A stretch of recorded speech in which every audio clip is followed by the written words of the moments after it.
This is Dharma Drops with your host, Rebecca Warfield. This podcast is a little bit about yoga, a little bit about life, and a little bit about whatever.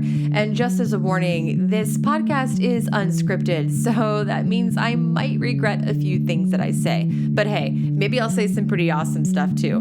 Remember, these are musings, not truths. Buckle up, giddy up, because here we go.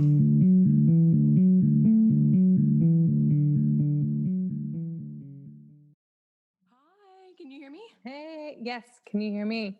Yes, I can. Oh my God. Hi. Oh my gosh. I'm so sorry it's taken so long to schedule this.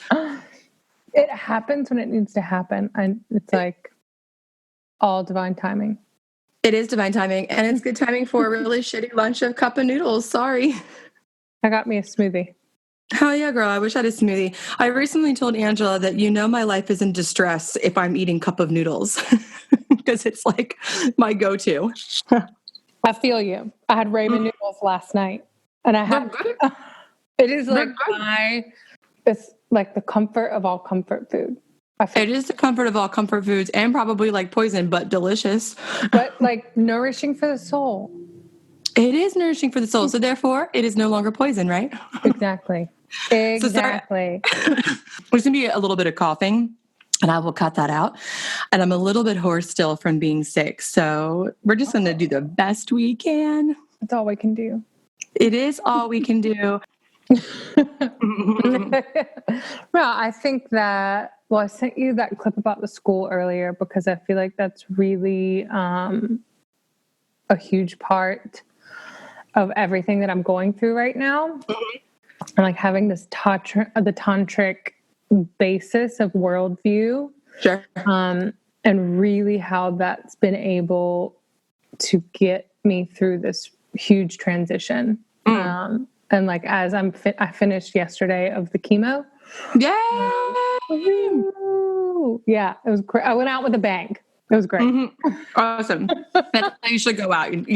Girl, it is not in your style to just like leave. Go out with a bang. No, it was so cool. It was like not cool, but it was cool because I had like in the last medicine, I had an allergic reaction. So like my lungs were starting to close. My throat was closed. Oh no. And it was kind of like the pinnacle of just like I was just breathing and I was just breathing through it, even though I couldn't breathe, and just like watching everything. And it was really like body was like, you're done. That's amazing. Yeah. So cool. I feel like we're already into the episode. All right. Yeah. I just feel like we're already like rolling right on into this. So let's just go ahead and do the damn thing. Does that sound good to you? Yeah. Awesome. So for those of you listening to this like personal conversation I'm having right now with my friend while we're strangely recording it, my name is Rebecca Warfield and this is my friend Catherine Gresham. Do you want the audience to know you as CA? Yeah. Yeah, CA. And we are here. Actually, we're both in Wilmington, but since I've been sick, and as you now know, CA has been undergoing chemotherapy, we are recording via Zoom. So, I mean, speak of the devil and it shall appear. So just a real quick public service announcement. Remember, people, if you're sick, don't go to yoga. That's how I got this, because you never know who's there. Yes, please. Yes. So you can speak to this. I actually didn't know much about chemotherapy and illness until Angela told me, because you came to my restorative class. It's been a while ago now. Was that in September? Yes. Yeah. And I had some allergy issues and you wore a mask. And I asked Angela, I said, what happens to the body when you're undergoing chemotherapy? And I did not know that it basically kills your immune system. Totally. Yeah. That's not good. What? They don't even tell you that going into it. Why? they what? Becky, if we had all day, we could make this. We do have all day. This is our show. And if they don't want to listen to it, they can fast forward. No, they really don't tell you everything. And I think part of that is kind of protecting the patient for not worrying so much, but I am the person that wants to know everything. Like I'm researching, you ask me anything, I'm an open book. I've read the books, like the more I know, the more understanding I have, the better I feel that I can control my own healing. Yeah, for sure. And, I had a similar experience recently with doctors not explaining much. I've had some health issues.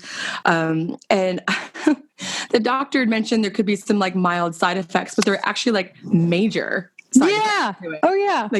So for those of you listening, Angela, who's been on Dharma Drops podcast twice, she is a nurse. And I said, why did the doctors sort of just gloss over this stuff? And, we agreed that part of it is because they say the same shit every single day, but also they don't want to induce a tremendous amount of panic, right? In the patient. So, sometimes we don't really know what we're getting into.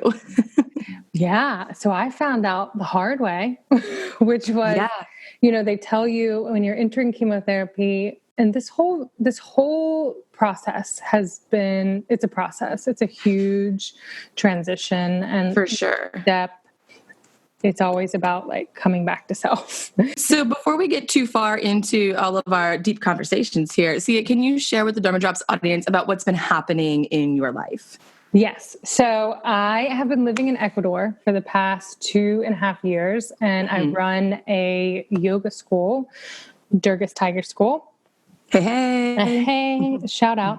No, it has been a huge integral part of this, which is why I've got to give so much credit to that space, because it's a space of healing, and have been so fortunate to watch hundreds of people like step through these doors of the school and hold space for their transformations.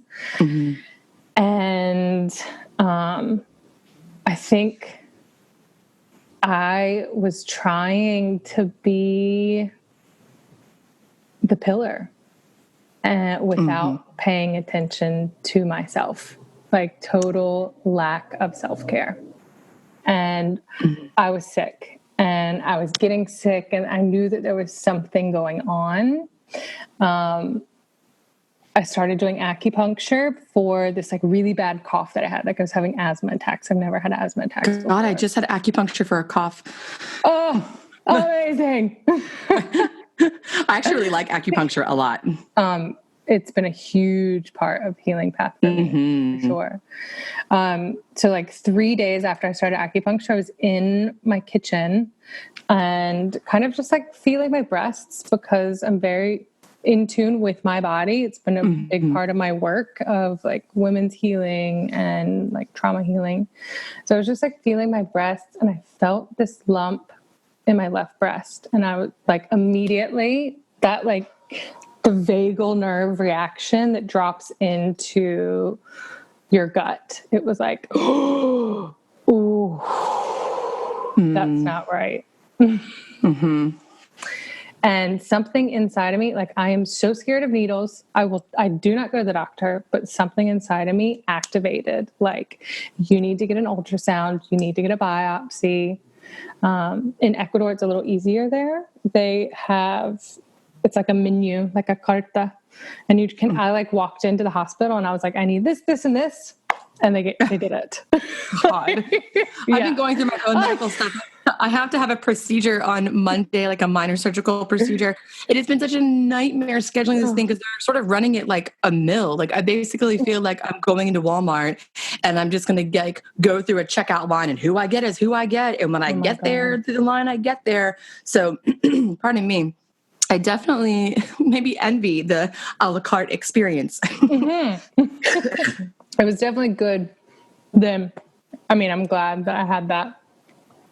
Then I came back to the US, and the day I got back, I got a WhatsApp message, a text message from my pathologist with the results. Or they sent their text message.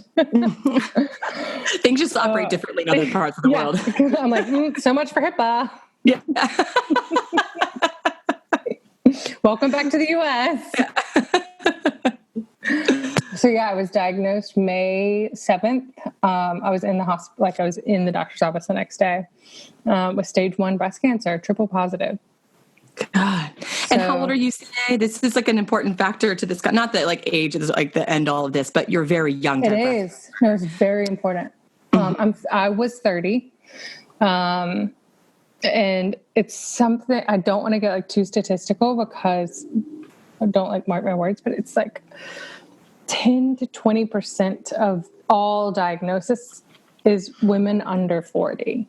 Gosh, So I it's didn't even know that. it's very, very, it's something to cause alarm. And that was a big part of the treatment plan was like, going in, are we going to do a more conservative surgery? And then you'll have radiation, chemotherapy. And it was almost that up until the diagnosis, it was, oh, you're young. It's nothing.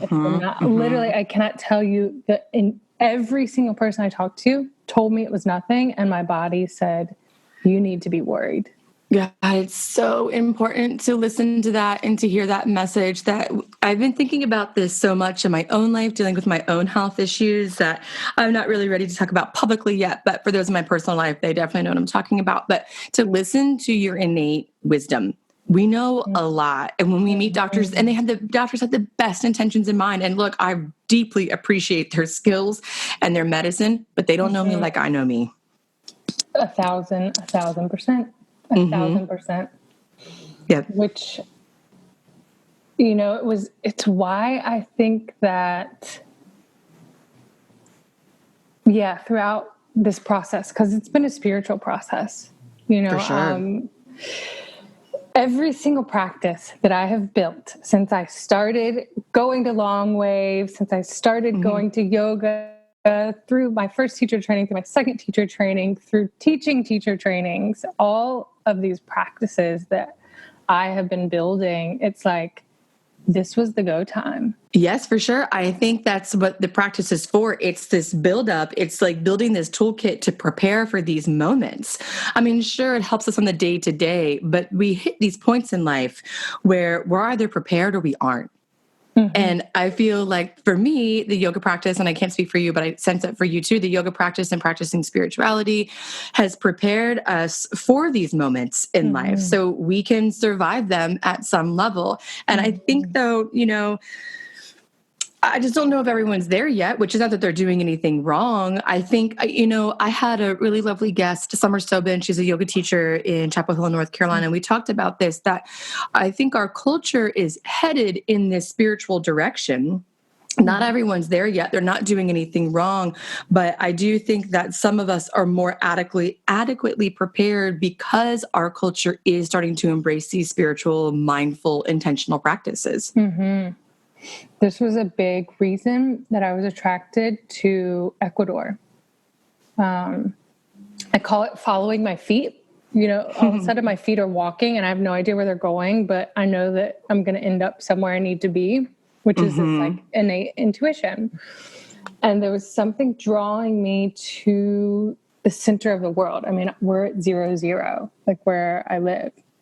And the amount of just deep wisdom that lives in that culture and community, of body wisdom, connected to earth, connected to spirit, connected to self and community, has been such an integral part of understanding the knowledge that lies within yourself. So can you talk a little bit about, how your spiritual practices have supported you through this? I never even thought about geographic location. That's pretty amazing. I never even now I will say I think about geographic location often in terms of wrecking my spirituality because I've lived in places before I'm like, good God, no one can live here and survive and thrive. What am I doing to myself? Yeah, I know. But, but I never, you said 0, like you ended up in this place and it gave you the skills or the tools or the spirituality, whatever it is you want to call it, to help you navigate this part of your life's journey. So can you talk a little bit about what you've learned there, what you've been doing, what practices you've embodied? Right. Yeah, it's almost kind of perfect because I've been thinking about this specifically a lot lately of, like I said, go time. And what practices that I think we all get to a point in our practice, whether that is spiritual, whether that's just asana, whether that is just whatever your practice is, to bring you back to self, bringing you back to that space, that flow state, whatever that practice is for you. I think a lot of the times we beat ourselves up. We're like, I need to do this today. I have to do this today. I know all about that. If I'm not doing this, then I'm not doing the practice. Blah, blah, blah. But it's really, this whole process has been really beautiful to just sit back, to go on autopilot and observe what practices innately come up. And it's so interesting. Like they just come out and I'm not doing them. They are doing themselves, but I've practiced them enough to know what they're doing. Absolutely. And that's what I was about to say is I feel like if someone listens to this and they've never done any of the work before, they're like, well, shit, none of this stuff is coming out of me, but it's because you've already embodied the work, and I've been thinking about this a lot in my life lately about how sometimes the work that we feel like we need to do to feel better in our lives, whether it's for recovering from illness, from disease, or just to like find a little bit of relaxation or balance in our lives, we feel like we have to do so much, it becomes another problem in our lives. Do you know what I mean? And so that's like the important reason why we should be doing the practices when life is good to go, when things are easy, when we have the time, because I don't care who you are, there's going to be a time in your life when you can't do it. Maybe it's just because you're too busy with work. Maybe it's because you've been diagnosed with a disease. But if we're not doing the work before shit gets hard, then it can't reveal itself when we need it. Oh, that's a heart spark. Yes. I love that you call it a heart spark. I love that. I feel like that should be the name of this episode, Heart Spark with CA. Oh, yeah. So honestly, like the yoga practice that I fell into, we did our teacher training together. And so I feel like I know a lot of your practice and my practice, or our practice together when it was. So I have a really sweet beautiful memory of you and me at a workshop in Asheville, and we were together and like everyone was practicing, and I looked around and I was like, it's really clear that CA and I practice together because you could just see the difference in our practices. It was really interesting. Oh, I love it. So the practice that I fell into was Tantra yoga, and it was a practice that I was doing in my body before I knew what it was. And it was like when I found it, I remember the first Tantra practice I found. This is a 3-hour practice, and it is a very restorative practice. You have like a heating series. It's a set series every time.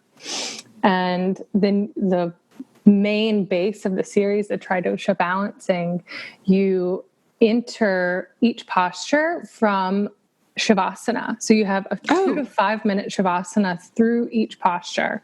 Oh, interesting. I've never done that before. Oh my God. Next level shit. Seriously. That's so cool. You don't cover your mouth when you cuss, girl. That's what Dharma Drops has an explicit content. You say, fuck shit, damn, doesn't matter. So it's a meditative practice, and you almost like you lead through a yoga nidra to the parasympathetic nervous system. So within this, it's very subconscious kind of stuff going on. So you become the leader of your own practice. Teaching that's practice, really interesting. You remove yourself from the practice, because as you speak to people in parasympathetic state, you're speaking to subconscious, and subconscious is very sensitive. So it can pick up on the inflection of your voice. Sorry, can you hear my dog snoring? Hanky. My dog just had like that loudest snoring. I'm sorry. A little Frenchie. I love my little Frenchie, he's behind me snoring, and that was like a really loud one. I was like, I could hear it like come through the mic into my headphones. I was like, uh-oh. like this like sweet and deep conversation about the parasympathetic. Let me tell you, one being on this earth who is in the parasympathetic nervous system, it is my dog. Oh, all the time. Right? All the time. He's the chillest. It is. We just changed the clocks and everyone kept saying like, my dog woke me up an hour early because he wanted breakfast. I was like, my dog is not waking up an hour early. Trust me. So anyways, getting back to more important things. So in this parasympathetic nervous system, so are you saying that when the teacher is speaking, that they're speaking to the subconscious? Is that what you're saying? So at the basis of the practice is to get to the totally relaxed state. Okay. In the parasympathetic nervous system, we have you're either freeze, not fight or flight is sympathetic, but then we go down a lower level. So a lot of trauma happens at parasympathetic nervous system and is stored in that space. So that is that like freeze reaction that you have. That's like, kind of like play dead. The absolute opposite side of that is ecstasy and bliss. So if you can train your body to get into, and again, I could go on all day. You have the vagal nerve that goes up. And so it's like a rainbow effect that you can train your body through breath, through activity, through yoga to get down into the other side, that complete bliss and ecstasy part of the parasympathetic nervous system. And that is where, and that's where you can experience those emotions and feelings. Have you ever heard of, I've talked about this before on Dharma Drops, EMDR therapy? No. So it's a method of therapy where there's different ways of doing it essentially, but like I've done EMDR therapy before. It's like a trauma recovery sort of therapy. And I call them paddles. I don't know what they're called, but you hold these little things in your hands and they like vibrate from one hand to the next. And they can like change the intensity and the speed. And you work through like these questions and conversation as these things like vibrate back and forth. And I don't think they know exactly why it works, but they think that it moves the trauma from one part of your brain to another. And so as you're talking, as you're talking, I'm wondering, if it's sort of the same work that's happening, and I don't know enough about the science behind EMDR. So I've done it. It worked. It was fantastic, but I don't actually know much about it. But I think it's sort of this same understanding that we can take our experiences that have traumatized us, and that doesn't mean that they're forgotten, but we can move them. We can move them to a different place in the brain. We can move them to a different place in the body. We can make sense of them in new ways once we unpack them from that one place. Right. So this is a beautiful part of the Tantra practice. Is that it's like you're teaching people how to take control of their own body and their own energy and that they can move it. And the way that you move it is through relaxation. So like every time you enter posture, it's with an exhale. And it's when you feel your body tensing, because a lot of, we think of yoga practice of, yes, I am going to be there and I'm going to do it. And then this is posture. And this. Yeah. It's all about exhaling and relaxing into it. And that's really interesting. Through that, you're moving energy, you're moving breath. And so this practice becomes you release a lot of trauma. I get, that's where I come. That's my healing journey and my path, has been through womb healing. And this practice helped me get there 1,000%. For sure. When Summer Subban was on the podcast, she's a Tantra yogi, and she also talked about energy. And I've heard lots of people mention this before too, but that we have this energy stored in our body. It's neither negative nor positive. It's just there. So once we can unpack it and release it, we get to decide what we want to do with that. which I should probably listen to my own spiel right now because I have been like one big ball Don't we all, though? of negativity around here lately because I've been having so many health issues, but we get to choose what we do with that energy, and we can use it to heal. We can use it to balance whatever we need it to do. But I guess the hard work is getting there. How do we get there? And I think that it's hard for people to sit. Restorative yoga is incredibly difficult for many people. I think that our culture is so attuned to doing, output. I've talked about this endlessly in my personal life lately. It is give, do all the time. And so to take 1 hour, 2 hours, 3 hours to not do anything other than to work on yourself, that's like torture or terror for so many people. It's like people go crazy. I have people. I've seen it.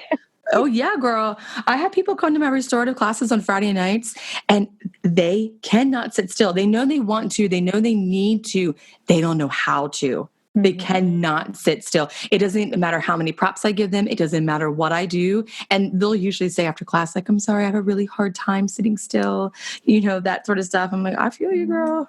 I understand. And I think that sometimes we can move so much that we're like running away from that center. We're running away from that self. And when you have to sit through, or you sit through these very restorative practices, you know what? Sometimes you come out with like a deep anger and deep sadness, and that it's not okay to be there.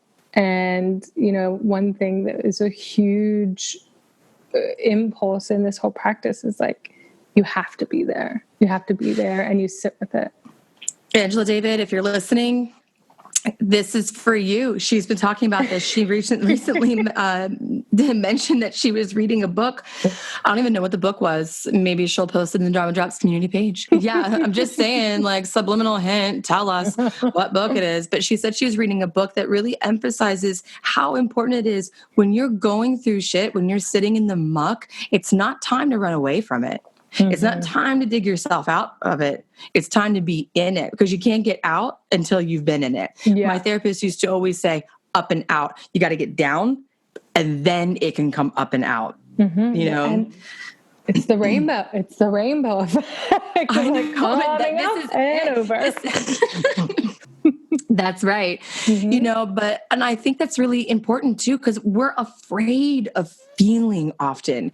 If it doesn't feel good, if it's not happy, we're afraid of it because we have been told as a culture that it's not okay to be negative. And spiritual bypassing in the yoga world, do not get me started on the CA. Toxic positivity. Fuck you. That's the Dharma Drop spirit right there.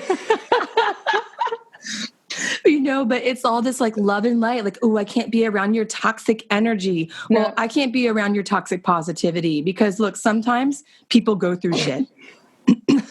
People always go through shit. Always. That's life, right? That is the transformation. Right. And it's like a sort of a maybe overused cliche, but that's the lotus. Right? Yeah. It's this flower of beauty that grows out of the muck. It's not in a beautiful little potted plant in your Zen garden up in your backyard ashram in LA. It's in the middle of the shit. Yeah. It's so funny that you say that because I was writing a blog post the other day and I was like, the lotus has shit on what, like the lotus story has shit on what this story or what this journey has been. I'm like, I was just taking a sip of my cup of noodles and he said that and I almost choked. The lotus is shit.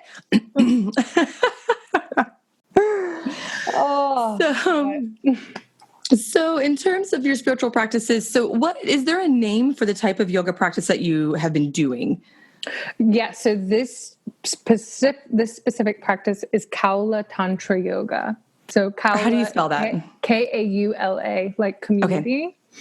Okay. Kaula Tantra yoga. And there's only 2 schools that really practice it. Interesting. We are one of them. But I think what's unique about our space is its location and where it is, because, and I think you and I have talked about this before, about India and, you know, kind of that yogic style and practice is very masculine, and it's a very ascending the body. So you've got you have an energy going up, and coming to South America, you're almost coming into the womb of, I really feel like it's the womb of the earth. You have I just got cold chills. Resonating. Yeah. You have all of these volcanoes. You have all of this medicine, the plants. Like, everyone is very, like, for example, you don't have your baby in a hospital. Like, that's only, it's really for, if you have money, you can go into the hospital, or if there's a very serious situation, you go in the hospital. But I can't tell you how many friends that I have who have birthed their babies themselves. That's amazing. And I would be terrified to do that. But it's this deep connection with women, with the feet, with the earth, with this very soft femininity and medicine circle and plants. And it's such a grounding energy. So it's like, and in Tantra, you're not ethereal. You're coming to the earth, to the body, and experiencing this life through your senses, through interaction and through connection, and through connection, deeper knowing yourself. And I think that has been, you know, the Tantra path mixed with the shamanic cosmovision and the medicine circle has been a huge, they're like the two legs that I could stand on in this entire diagnosis, and being able to watch this transformation as a transformation, not as a sentence. I like to think of it, it's like a life sentence, not a death sentence. Your positive attitude just blows me away. And, you know, we met right after you were diagnosed. I think before you even started your first chemotherapy treatment, we grabbed a cup of coffee, and you were like so new into this. And we were sitting at the coffee shop, and you were like, this is such a blessing. And I was like, who is this woman in my life? Like, I would be like burning the whole town down in anger. You know, like, I will take all of you down with me. And you're like, this is such a blessing. That's why I said on Instagram today when I posted that we were recording, I really mean it. Like, you know, you always, every time I talk to you, I always think about my life and my spirituality in a different way, because you're so in touch with it. And you can take something like a breast cancer diagnosis and say like, oh, this is my life sentence. This is transformation. This is a blessing. And I don't think everyone can do that. Well, thank you. That's like a huge compliment. And I don't want it to sound it's like, it's not fluffy. It's definitely not fluffy. No, it's not. No. Because it's hard. It's really hard, but I owe it to these principles, these life views that I've been working with for years now, that have allowed that perspective to come through.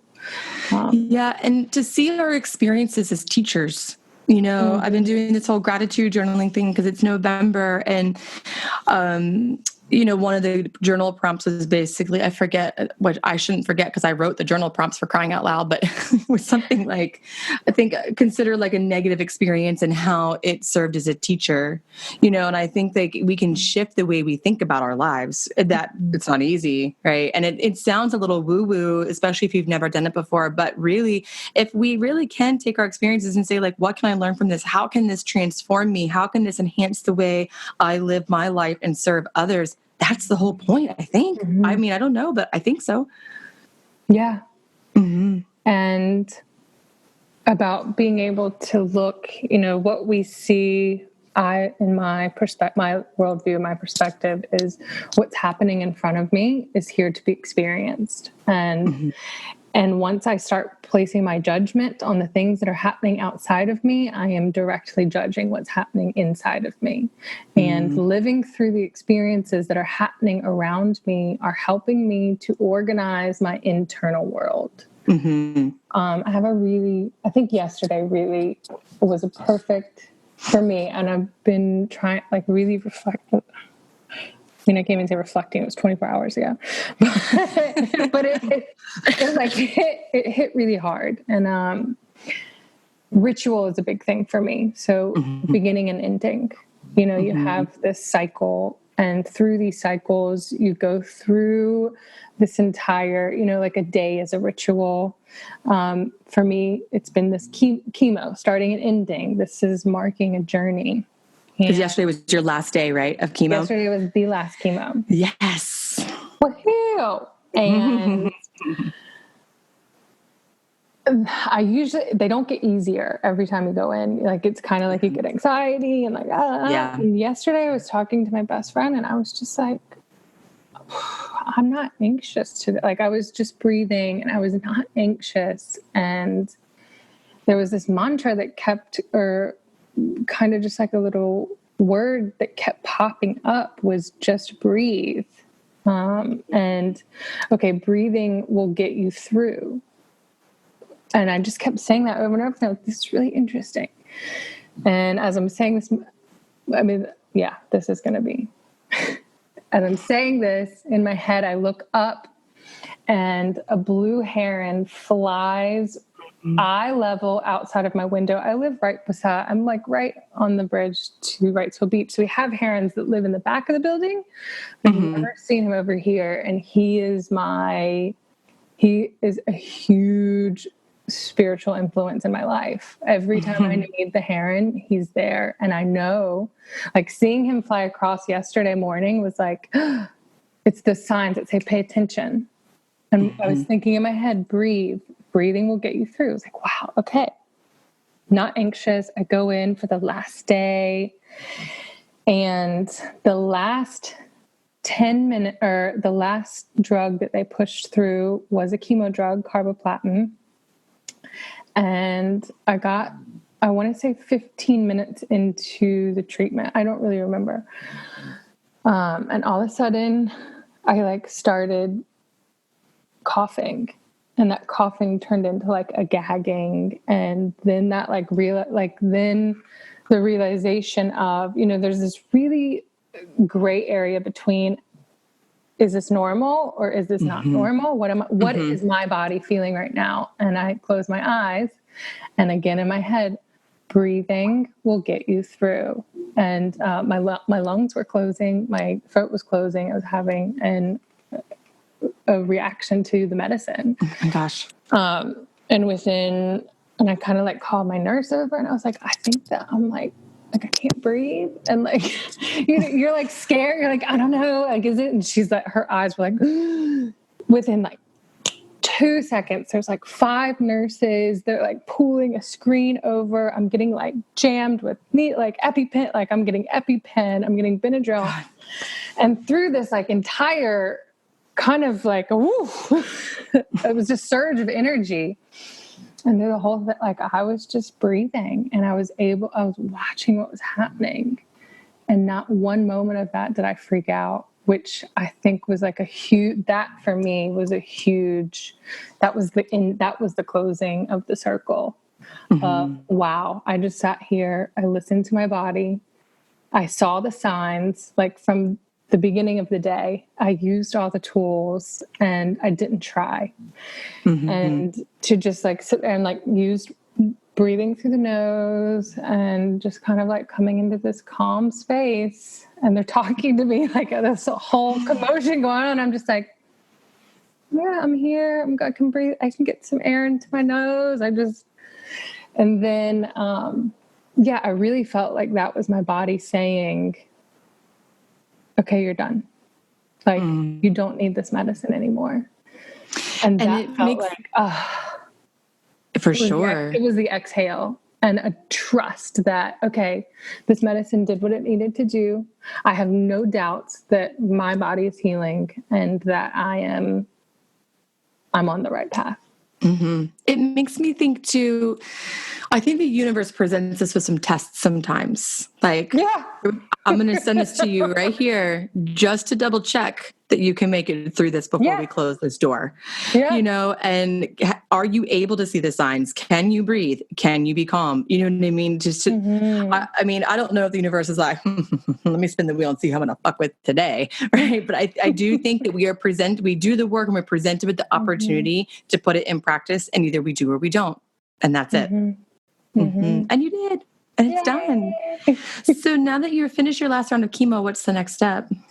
So fortunately and unfortunately, it's kind of this being diagnosed with triple positive means that you get all of the treatments. You know, their recommendation is all the treatments. And again, their recommendation is their recommendation, and you can choose or you cannot choose, which is, I think, is really important, as well as taking control of your own health and your own health plan. Again, what feels right to you, because you get so many different opinions, I think, especially when it comes to health, but also we see this in the spiritual world all the time. Like, this is good for you, this is not good, blah, blah, blah. Again, coming back to yourself, like, if ramen noodles is going to do it for you today, it's going to do it for you. Right here, girl. Cup of noodles right here. This is my distress signal. This means that there's a lot happening in my life if I'm eating cup of noodles. And this is day 2, having cup of noodles for lunch. Heck yeah. but look, it might be full of like MSG or something, but it tastes really good. And if you don't feel good eating something, then you're internalizing that. Big old bite of cup of noodles right now in the microphone. So yeah, it's it'll be a year. So I'll continue to be on. I have a port, so I'll have a port until probably July, till I'm after. I'll go in for infusions every 3 weeks. Not chemotherapy. It's a different drug that helps with one of the receptors. Radiation's next, and then there's a pill that takes care of the estrogen and ovary suppressant. So that I've kind of been like putting that off in my head for a little bit. It's really like, okay, you get through chemo, now I'm going to get through radiation, and then I'll kind of come to terms with the whole fertility thing. Yeah. So, I don't know a lot about this stuff. So the ovary suppressants put you into menopause. Is that what happened? Oh, yes. Oh, yes. Yeah. So that's a whole other thing to tackle another time, huh? Back to that whole fucking universe testing you. Oh, well, fortunately, it's already happened. Chemo chemo is an ovary suppressant as well. So there's so much about this I don't know. You don't know until you need to know. So don't don't sweat it. I think like you don't want to know until you have to know. But I'm going to tag this. Menopause is so underrated and so under advocated for. I swear to God, give me a platform. I will stand on it and scream. You have one. Screen girl, you have it right here. There's a microphone. There are listeners. I missed it with Menarche. Like, I did not get the introduction into Menarche that I would have liked. But I think that there's a huge opportunity to embrace this menopausal phase in life that gets completely shit on, I think. Yes. It's so written off and it's so pushed aside, and that is not right. It is not right. So a lot of the issues that I've been experiencing are womb-related issues, and I've actually launched a new collection on my shop. And this isn't like a sales pitch; it's just truth. And I'm calling it the Femme Collection, and it's really to honor these different phases of being a woman, of menstruation, fertility, pregnancy loss, menopause, all the things that we experience. And look, because we do not talk about this shit. We do not celebrate it. You go to the fucking drugstore and the stupid signs are labeled feminine hygiene, like something's dirty and like something's wrong and everything's all like secretive and quiet, and it shouldn't be, because I mean, there's a lot of things that contribute to a woman's experience, but our wombs are a pretty fucking big one. You know, it's like pretty much the crux, of it all. Pardon my smoker's cough. I'm not a smoker, but I have had bronchitis, so I sound like a smoker. But, I think it's really important that we honor these things. And look, I didn't even know that chemotherapy can do that because we don't talk about it. No one talks about this stuff. And it's really driving me fucking crazy lately. Yeah. Yes. You're like, yeah, tell me about it. Well, I think that was one of the biggest hurdles whenever I first was diagnosed of, okay, I'm not a pink ribbon. And I love the pink ribbon has its function. It stands. I don't want to diminish that at all. But the truth is that there's a small population of women under 40 and especially under 30 who are being diagnosed with, and it's a completely different diagnosis because you're dealing with the whole spectrum and it really touches the base of your femininity. And I want to say this with the most graciousness and the most gratitude for my diagnosis because I caught it so early. And I've been so fortunate not to have to experience the intensity of a double mastectomy and the intensity of these surgeries that are, body altering, life altering, and we all have our own personal journey, but coming into this, and even if you didn't think you wanted to have kids or, that wasn't something you're thinking about, in your 30s, you're getting your career going, your friends are having babies, you're going to baby showers, you're going to bridal showers, and you're in chemotherapy. It's just, I have more in common with the 60-year-old woman sitting beside me on a plane than I do with my best friends. Yeah. And so that's just been this huge, it's like portals after portals after portals, but I think that it's a really good starting place to be able to internalize the entire female, what it means to be female. And that's been my whole thing with this entire process is what it means to be a female. And going through a diagnosis that strips you of your hair, which is like the other thing. It's a huge symbol of femininity, Yeah. You only in breast cancer do you gain, I won't say only, but the majority of women going through chemotherapy for breast cancer gain weight. And I think it's definitely has a contribution to the hormonal aspect of it. Sure. And, I think it's just the universe throwing another one on there, gaining weight, losing hair, losing your breasts, body image to the max. Some women even they have to have hysterectomies. If you're positive for the BRCA gene, that is ovarian cancer as well. And just going through this complete stripping of what you've always known to be feminine is hard. It's really hard, but it's also a beautiful opportunity to see who you are beyond those labels. For sure. And I know these things in the physical body, of course, they're important to who we are as women and for femininity, but this is just the shell. This is just the outer, right? The being is on the inside. The soul is on the inside. The self is on the inside. So, I say this, I don't even know if this is true or not, but, it strips this stuff away so you can check in with who you are as a woman on the inside, because you're not a woman anymore. Right? Exactly. You're not feminine anymore. You're still you. So it's just all this external stuff. Losing these physical things, it just brings us more to the inside because we place so much emphasis on the outer being. How can we be feminine on the outside? Not that that's not important, because it actually is, it's an expression of self, it's being a part of a culture. I get it.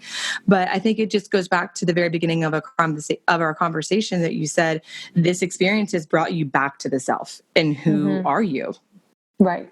And it's honestly like a reprieve. Once you step over the hurdles and the heartbreak and the grief, because I had to sit with you sit with a lot of grief. Oh yeah, I'm sure. Because it's a deep transformation.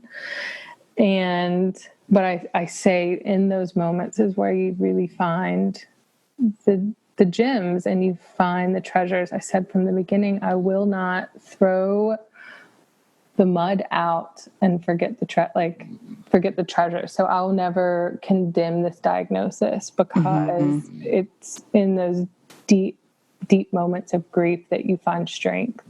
And I think that's true it doesn't have to be a diagnosis like this. Like that's just the grief process. So anyone who goes through that can experience that. And yeah, it's almost like this opportunity to live outside of the structured society.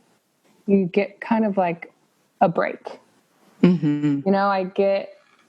I love to not wear a wig or wear a scarf because I don't want to hide anything. This is me. Right. This is what I'm going through. And I don't check any of the boxes. And that is so cool for once. Like I don't have to check any fucking box. And it's almost like a free pass.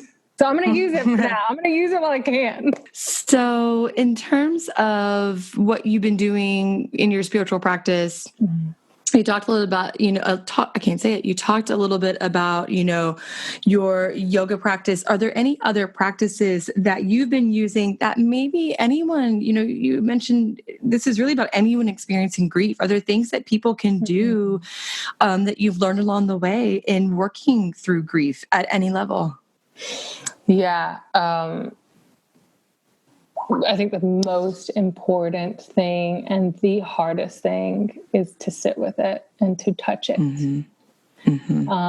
Because our immediate nervous system reaction is to run and to not feel it because it's not fun, it's like you lose your body. You feel like you're going crazy at it's just this very deep space that is hard to sit in.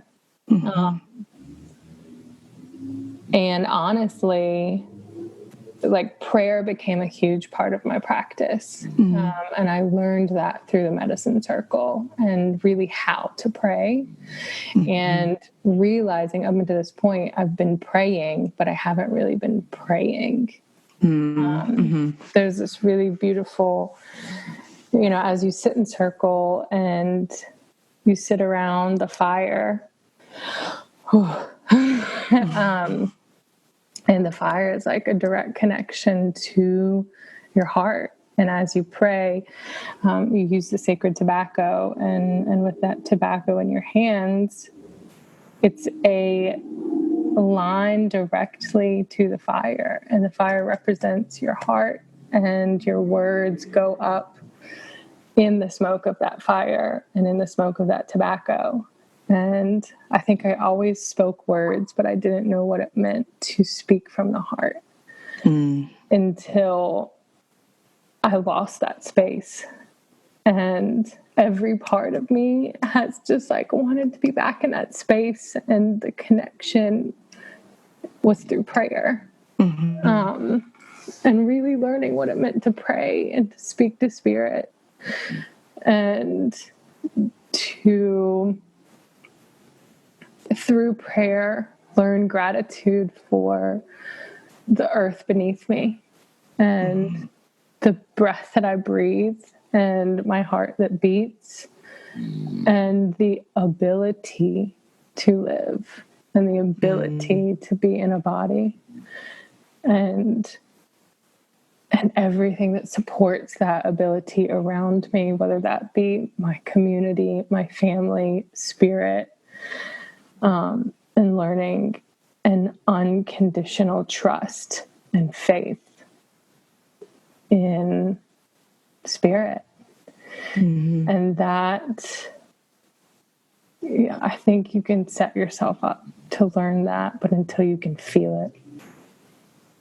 And I think that's what all the practices are there for. and to guide you to that moment where you feel it in every bone in your body, every cell. And I feel like people always are like, oh, we're praying for you, stay strong. And I know it because I can feel it in my body. I can feel every prayer in my body. And that's been huge. CA, I love you. You're amazing. Your ability to make sense of life and the world and your experiences is truly unlike any others. It's really a gift. And you've been sharing a lot about this on your blog, which I think everyone should probably go read because clearly we all have lots to learn from CA. No. What is your website address if people wanted to read more? Yeah, so it's the Shakti Calling, and there's a dash in between the-Shakti-calling. Okay, so the Shakti-calling.com. Yeah. Perfect. It's a really amazing conversation. And, prayer, it's weird. I think I have to do some homework in my life about what prayer means because I grew up in Catholic school and I grew up in a Presbyterian home and I always associate these things with religion and also with a lot of negativity in my life. Catholic school was not fun, having a conflicted spiritual upbringing was obviously it was conflicted. So it was complicated, and I associate prayer a lot with just some pretty negative experiences in my life, in Catholic school.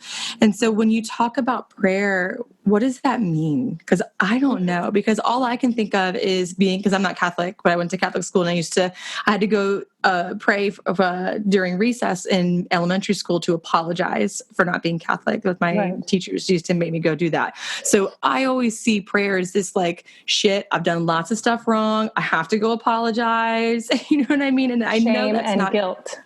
Shame and guilt, girl. It's called Catholic prayer. School. To my Catholic listeners, I'm sorry. I'm sure you're wonderful people. My Presbyterian / Catholic upbringing was messy. So what is prayer, if you had to define it?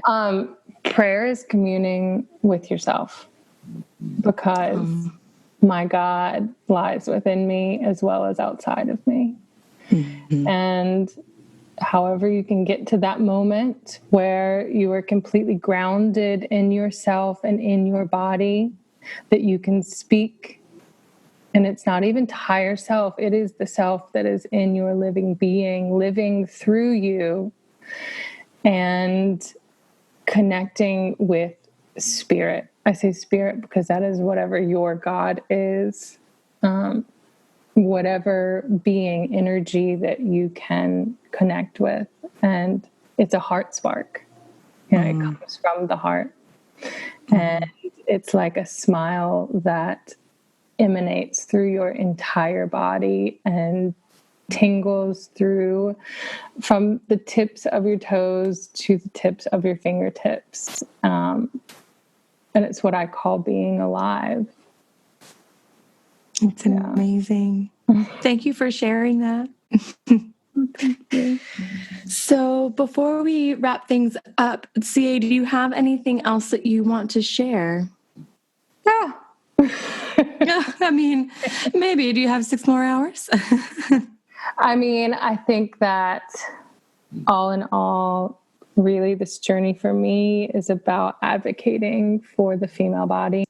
I think this is about getting in touch with your body. It doesn't even have to be female body, but your body, your innate wisdom that resides in your cellular memory that takes trust and faith to unlock within yourself. And connecting with that intuition, higher self, whatever you want to call it. As far as, breast cancer goes, that's been my journey. And to any woman from 30 on to really know yourselves, because you don't get testing for it. You know, everyone who I've spoken to on this journey has found it themselves. You know, it doesn't come in a monthly or yearly mammogram unless it runs in your family. So I have no history of this disease. There was really no reason except for my co-creation of my life up to this point that this should, you know, appear. So yeah, trusting yourself, knowing your bodies, and dance. That's a good one. And dance. Have a good time. Great. I'm going to be speaking in January 23rd, Luminescence. They are the Susan G. Komen Foundation put together a fashion show. And so that's going to be at Wrightsville Manor on the 23rd. And it's all about all the survivors are walking in the fashion show. And I will be the survivor story. So, that's amazing. Okay, so we already know if people want to read your blog or learn more about you, they can find you at the-shakti-calling.com. Do you have any social media that you want to share with listeners? My Instagram is the Shakti Calling as well, or just Shakti Calling. And I'll give you if you want to link it. Yeah, for sure. Yeah. So I'll link into your website, into your Instagram, and then also, so the school in Ecuador, can you give us the name one more time and how we can get more information? Absolutely. Check out Durga's Tiger School. So Durga, got it. We do a lot of Durga. It's a Shakti school, like all Shakti school, all badass females and males that run the space and hold the space, but it's mind-blowing. It's transformative. We do a lot of dancing, a lot of sounding, a lot of getting into the body. Awesome. That's so cool. I know I want to go with you when life has come back to some level of sensible stasis. I feel like we need to do a little trip to Ecuador together. So I talked to Angela for a long time the other day, and she was like, me and Becky need to come see you. So I think this plan is already in our this field, and it's going to manifest when we're it's out there now. It's about to be on iTunes that this is happening. So I think it's real. Because people will be like, hey, how's that trip to Ecuador going? Well, it's happening now. Amazing. Becky, it's been so great to connect with you. I know. I miss seeing you. And I swear, since you've been diagnosed with cancer, I think I've been sick the whole time. So I've not been able to see you. I'll wear my mask. I need to wear one too. Oh my God, I swear. I've not left my house at all because I am just not sharing these crazy germs with people. But it's been really amazing connecting with you. And before we go, I always like to just chat for a second about things that are related to nothing. And I know you've been going through a lot the last few months, but is there anything happening that's unrelated to this you've just really enjoyed? Just pure pleasure. Any good food, good books, good music, good dancing? What has just brought you joy? Okay. Now, I can tell you a couple of things. Lavender and peppermint oil mixed together. Oh. Life. I wish you all could see her face right now. She just got so close to the camera. It was like something from a movie. And it was like this serious face, like intensity I've never seen. That's how serious it is. So lavender and peppermint oil has clearly been doing it for you. Yes. And I never thought those combinations, but yes. Give me more. Okay, I'm going to try it. Music that I've been listening to, we were talking about grief earlier, but Dermont Kennedy is... I haven't listened. Oh my God. Okay, first of all, you have to YouTube him. Okay. Because just bear with me. Also haven't had sex in a while, so there's a lot of hormonal things happening. He is dead sexy. He's Irish. And just you have to YouTube it. Dermont Kennedy, A Closeness in the Acoustic Form. Oh my God. Okay. That is literally, I wake up in the morning and he has gotten me through so many days. But he's one of those singers that if you watch him, you can you feel he has a lot of like history and like a lot of loss of love, and you can feel it, and it helps to touch that space, but in a really beautiful way. And I've literally, his album has gotten me through the past 6 months. See, and this is why I have this little part on the show all the time, because the things that bring us pure joy, the things that we do for fun that seem unrelated, are some of the most important things in our lives. And yesterday in the Dharma Drops community page on Facebook, Noelle Whittington, who you might know because she's here in Wilmington, she did a how to create a mantra practice live video in the community page. And I was listening to her as I was making these like little rosemary bundle things. And she simply said, if you're listening to someone's music, that person becomes your teacher.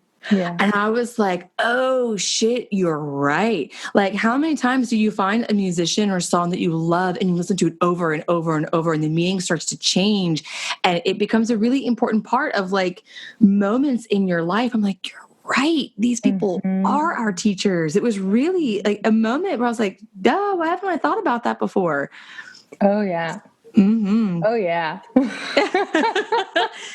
But would you say this person's name is Dermont, Dermont Kennedy. Everyone probably knows who this is. I'm like 60 years behind on everything. I just started watching True Blood like 2 months ago. It came out 11 years ago. That's how far behind I am. Yeah, no, he's great. He's Irish. And so he's got this really cute little accent that comes through sometimes. Oh, just watch the YouTube. Okay. I'm going to watch when we're done recording. Anything else that's brought you pure pleasure and joy? Yeah, that's it. I can always some really trashy reality TV. Girl, now you're talking my language. Not really. I love Below Deck, just to be able to. Me too. Oh my God, I love that show. It's so stupid. It's so great. I'm telling you, like, I think it's so important to have, like, people are always like, oh, do you watch the series? I'm like, I don't watch series. I don't want to have to think about anything or get emotionally attached to anything. Like, if I'm going to watch something, I need to zone out. Yeah. Like, and I also need to feel good about my life. Like, oh, wow, you are a total, like, you've lost it. I'm doing all right over here. I only know one other person who watches Below Deck. Hope Inman, if you're listening to me or you're listening to Dharma Drops, you're now in the club here of the people who listen to or watch Below Deck. Yes. We have a following now. Yeah. No, it's the best show. I love it. It doesn't get old. No way, man. Well, CA, this has been such a pleasure. I can't wait until I'm not sick anymore. And I actually don't think I'm contagious, but I'm still coughing so much. So I'm just going to wait till it's done. I can't wait to hug you. Oh my God. I want to say one more thing. Water. Oh, yeah. Water. I cannot tell you. It's like the peppermint, the peppermint and lavender. Water. Oh my God. Hydration that's the key to life. Water is so important. I don't know what my problem is. I feel like I always forget to drink water, and I don't feel thirsty. Do it through a straw. Do it through a straw? Mm-hmm. Okay, maybe we need to get like a little straw thing. Right now I have a pint glass, which normally I prefer beer in, but water will do. No, I found that doing it, I drink a gallon a day, and it really helps for chemo days. But in general, I mean, I really owe it to hydration that has kept me so lubricated. For those of you who are listening, you don't have the pleasure of seeing like I do. She's doing like a Shakti, like serpentine dance. That's awesome. Get lubricated, drink your water. Should that be the name of this episode? Get lubricated and drink your water. So good. CA, it's been so nice having you here. And so if you want to learn more about CA, all of her links are in the show notes. You can always find me at Dharma Drops Podcast on Instagram and at Rebecca Warfield Yoga on Instagram. And of course, you can find me like at dharmadropspodcast.com. Just Google me. I'm there. You'll find me. So CA, I love you. Thank you for being here. I love you so much. Thank you for having me. Of course. Amazing. Anytime. Always love talking with you. I know, me too. So for those of you listening, until we meet again next time, bye. Thanks so much for listening to this episode of Dharma Drops. If you haven't done so already, head over to Facebook and join the Dharma Drops community page. Just search for Dharma Drops community page. Imagine it. That's DHARMA, Dharma Drops community page. Once you join, there's all sorts of cool stuff happening in there. We have giveaways, we have exclusive podcast updates, live videos, new content from the guests, and more. So please join the Dharma Drops community page on Facebook. And also don't forget to rate and review and subscribe to Dharma Drops on whatever app you're listening to Dharma Drops on. Really, truly, I've said it 1,000 times and I mean it every single time. This podcast cannot be a success without your support. All right, guys, see you next time.